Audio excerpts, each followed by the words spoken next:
In ancient Greece, the goddesses known as the Horae were revered for their role in maintaining the natural order. Thallo, Oxo, and Carpo were the three young women responsible for caring for the earth, each with her own unique ability. Thallo, the goddess of springtime and buds, would bring new growth to flowers and trees, while Oxo, the goddess of summer and plant growth, tended to the crops and ensured they would flourish. Carpo, the goddess of autumn and fruit, would oversee the harvest and ensure the bounty would be plentiful. The Horae were the daughters of Themis and Zeus, and as such, they played a crucial role in the gods' traditional stories. One of the most well-known legends featuring the Horae was the tale of Demeter and her daughter, Persephone. According to legend, Persephone was kidnapped by Hades, the lord of the underworld, and taken away from Demeter to become his wife. When Demeter refused to let anything grow until her daughter was returned to her, the natural world was thrown out of balance. Zeus, seeing the suffering of the people, intervened and ordered Hades to release Persephone. However, because Persephone had eaten 6 pomegranate seeds during her time in the underworld, she had to spend 6 months of the year there. This was the reason for the changing seasons, which the Horae were responsible for regulating. In artwork, the three young women, Thallo, Oxo, and Carpo, were typically portrayed as having flowers and plant life growing from their bodies. They were often depicted dancing and spreading life throughout the earth with their movements, and they were also believed to oversee the movement of the sun and stars, ensuring they followed their proper courses through the sky and illuminated the world below. Once upon a time, the Horae were seen as the embodiment of nature's different seasonal aspects. They were three sisters who were known for being the lovely helpers of Zeus. Later on, they became known as goddesses of order and natural justice, with an important task of guarding the gates of Olympus and promoting fertility on earth.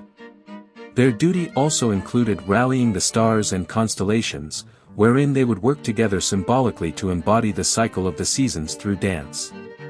They were said to have embodied the natural world and the order of the cosmos, ensuring everything happened at the right time. According to Hesiod's Works and Days, the Horae together with the Charites and Pytho adorned the first woman, Pandora, with garlands of spring flowers. This was because the Horae had the gift of gracefulness, which made them ambassadors of spring. That is why they were often depicted with spring flowers and fragrance in their midst. The Horae also dressed and adorned Aphrodite, the goddess of love and beauty, with clothing dyed with spring flowers. They never lost their interest in nature, and often found ways to incorporate it in their work. In all their acts, they remained true to the order and beauty of the cosmos. Once upon a time, in ancient Greece, there were three sisters named Thallo, Oxo, and Carpo. These sisters were known as the Horae, the keepers of Zeus's cloud gates, and daughters of Zeus and Themis. They were believed to be the symbols of times of life and growth, often linked to Aphrodite and Zeus. In the city of Athens, the Horae Thallo, Oxo, and Carpo were famous and were even noted by Pausanias in Rites of Attica. They were often accompanied by Chione, the personification of snow and winter, serving as part of the entourage of Persephone, the goddess of the turn of the seasons. There was also another triad of Horae associated with law and order, linked to Themis and Zeus. However, little was mentioned about their function in tradition, as noted by Karl Galinsky. Hyginus identified a final triad of Horae, completing the total count of 9. The Horae were believed to be powerful goddesses who guarded the gates of the heavens, and their significance was still recognized in ancient Greek culture and mythology. In ancient Greece, the seasons of the year were personified as women. They were often depicted as the daughters of Helios and Selene, according to Nonnus in his Dionysiaca. The Greeks used to represent the seasons as women, but antique monuments show them as winged children with unique attributes for each season. Quintus Smyrnaeus described the Horae as the 4 handmaidens of Hera. Nicolas Poussin depicted the 4 seasons through subjects drawn from the Bible, with spring portrayed by Adam and Eve in paradise, summer represented by Ruth gleaning, autumn symbolized by Joshua and Caleb bearing grapes from the promised land, and winter by the flood. In modern times, the four seasons are often seen surrounding Apollo. Spring is represented by Flora, wearing a crown of flowers and a shaded green drapery over a white robe.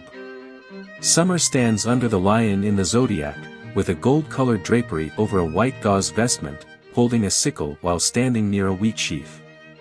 Autumn is depicted as a bacchante, wearing a violet-colored garment, pressing grapes with one hand into a golden cup which she holds with the other.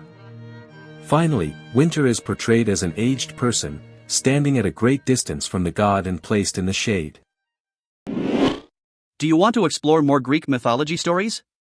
Who do you want to see featured next? Subscribe and leave a comment below to let me know. I'll see you in the next video.